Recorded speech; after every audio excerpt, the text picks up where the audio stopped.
We've known for a while that we can put diabetes in remission by eating very low carb and exercising an hour or more every day. So why do people still have diabetes? Because this radical and difficult to follow lifestyle is not for everybody. We know because we tried. Luckily, there is an easier way. You probably heard about the 80-20 rule, also known as Pareto principle. The rule says that 80% of results come from 20% of effort. Although it was defined for business, it applies to other areas of life as well. What if we applied this rule to diabetes?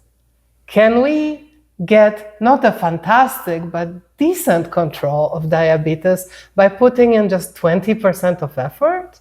Yes, let's see how. Diabetes sucks. But at Simply Diabetes, we can help you manage your diabetes cheaper and easier. We are not medical professionals. We are people with diabetes, just like you. Welcome. We know what to do to control our diabetes. We need to eat better and move more. The better diet part means we need to eliminate or at least cut down on simple carbs, including all the foods we enjoy, and eat stuff we probably never would choose otherwise. And we need to eat more veggies. A good diet is expensive. Yes.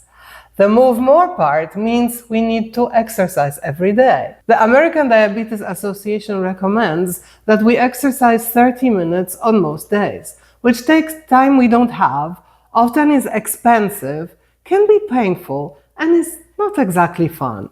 We also know what will happen if we don't do anything. We risk terrible complications and early death. So on one hand, we have the lifestyle that is really hard now, but much healthier, both now and later. On the other hand, we could make no changes and continue as we are. That's easy now, but doesn't make us feel all that good. And it's truly terrible later. Many people get frustrated about these two choices. And we know it's hard. We both tried the extreme all-out lifestyle modification. This radical lifestyle works when you do it, but after a while, life gets in the way. And we got really tired of it. It is difficult to always keep denying ourselves our favorite foods, and to exercise endlessly when there's so much other stuff we'd rather be doing. But the prospect of being deaf, blind, in a wheelchair, and attached to a dialysis machine is scary. It is. Luckily, it's not all or nothing. The 80-20 rule tells us that 80% of results come from 20% of effort. I have never seen actual proof of this principle. It's more of an observation than a universal truth, but it appears to apply to just about everything. So why not diabetes? Right. Remember one day we were traveling, and at the rest stop we saw this guy. He was massive and had trouble walking. He was in line ahead of us. He ordered a burger with fries and chicken strips with fried potato wedges, not a veggie in sight. Add to that a huge soda, and there is more carbs in his meal than he needs for a few days. And not much else. No, I'm not judging him. We don't know what else is going on in his life. And he probably doesn't know much about nutrition. But he would benefit greatly from the 80-20 approach. If he improved his choices just a little bit, he would be so much healthier. He didn't need to give up everything. There were chicken salads available. In fact, that's what we bought for ourselves. You mean if he chose the chicken salad instead of chicken strips with fried, but still ate his burger, you think it would make a huge difference? I know it would. Let me tell you about another person with a similar lifestyle. I don't know this guy personally. I was driving one day and this story came up on the radio. The story wasn't about diabetes, it was about persuasion, but it had huge meaning for us. This long-distance trucker went to see his doctor because he was feeling awful. Truckers aren't known for their healthy lifestyle, but this guy was off the charts. He ate terribly, no veggies, no healthy foods, just junk food for every meal all the time. On top of that, he would drink 3 large bottles of Mountain Dew a day. And not the wimpy 20-ounce ones that pass for large. He would drink 3 full half-gallon bottles.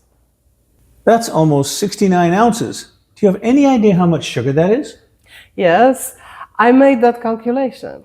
It's 260 grams. That sounds abstract, so let's convert it into something easier to grasp. It's 1.5 cups of pure sugar, enough for an entire cake.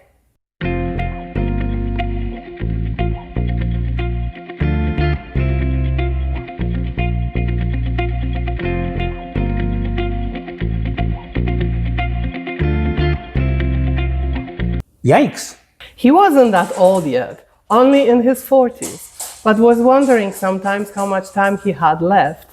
He felt tired all the time. Because he has been leading a very unhealthy lifestyle for a long time, diabetes was beginning to catch up with him.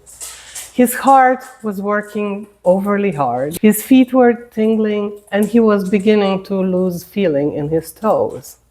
Worse, from a trucker's point of view, his vision would sometimes get blurry. That's dangerous in the best of circumstances, but downright deadly when you're driving a big rig. Usually, with patients like that, doctors talk about massive lifestyle changes. Yes, ideally that's the best thing to do, but few patients want to or even can overhaul their entire lives like that. Some start but don't stick with it for long, and only a handful get significantly better. Our human nature sometimes works against us. Yeah. His doctor was smart. She didn't want to scare him, but she knew he had to do something. She convinced him to give up 1 bottle of Mountain Dew a day. Just 1. Keep the other 2 if you must, but do make this one change. That's it? She asked for 1 more change. Also small and doable. He was to walk a full circle around his rig each time he was about to climb into the cab. This was difficult for him because even a little bit of walking left him winded. Other than these 2 changes, he was to continue taking his medication as prescribed. He refused to measure his blood sugar, and the doctor didn't press it. What effect do you think these 2 small changes would have? We were talking earlier about doing 20% of the right things, and these 2 changes were even less than that. The doctor didn't tell the trucker to eat better or exercise more or anything else. Sounds ineffective. Right? The trucker too wasn't convinced these small changes would do much, but they were doable, unlike the unrealistic advice he usually got. So he decided to give it a try. What the heck? For 3 months, he dutifully walked around his rig each time he was about to drive off. He didn't like it much at first because it was hard, but he kept at it, and over time it got easier. He also replaced the 1 huge soft drink bottle with water. He still kept drinking 2 Mountain Dews, so he didn't feel that deprived. Other truckers saw the guy marching around his rig and laughed at him. But he was undeterred. He stuck to his new routine, which he found a lot more doable than any other diabetes advice he ever got. So what happened next? No, he didn't get cured, he didn't miraculously get well, but he began feeling better. It was easier to walk around the rig, and his pants became looser.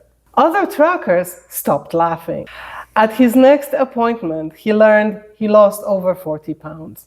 That's 10% of his body weight, still far from his ideal weight, but very significant. His A1C also dropped, not to a healthy level quite yet, but still.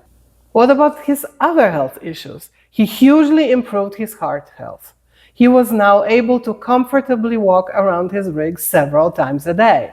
His toes tingled less, and his vision was almost back to normal. Isn't this awesome? All from those two tiny little changes in his lifestyle that literally anyone could do. What happened next is even better.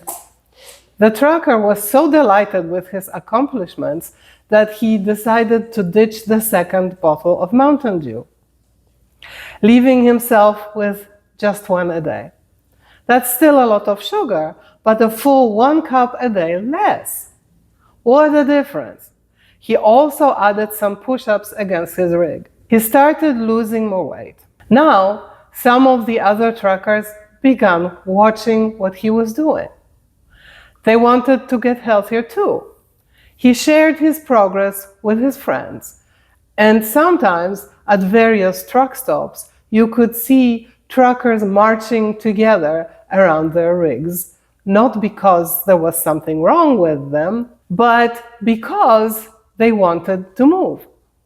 Our trucker ended up making several other changes and losing 100 pounds. That's a very respectable quarter of his original weight. He is still big, still taking his meds, and still has to be careful. But his health is much better, and his diabetes is manageable now. We can't all radically revamp our lifestyles to incorporate all the good advice, but everyone can make some changes. We do something every day. Even if all we can do that day is one small thing, it can have a huge impact on our diabetes. Our tracker applied the 80-20 rule to his lifestyle as a whole. He made 20% effort and got 80% results. But we can apply the rule short term as well. If you plan to take a long walk but you feel really sluggish, go for 10 minutes, or even 5. Your diet got derailed because people at work brought donuts. That doesn't mean your entire day has to stay derailed. Brush your teeth and take a big breath. Then at the next meal, eat something healthy. What do you think? What small changes can you do to make your diabetes management better? Tell us in the comments. Stories like this one aren't as dramatic as stories of people who lost all their weight, became marathon runners, and put their diabetes into remission. But the changes are a lot more doable, and the results are impressive. If you found the info in this video informative and useful, give us a like and subscribe to the Sleepy Diabetes channel. We post new videos regularly. And don't forget to tell your friends. See you next week.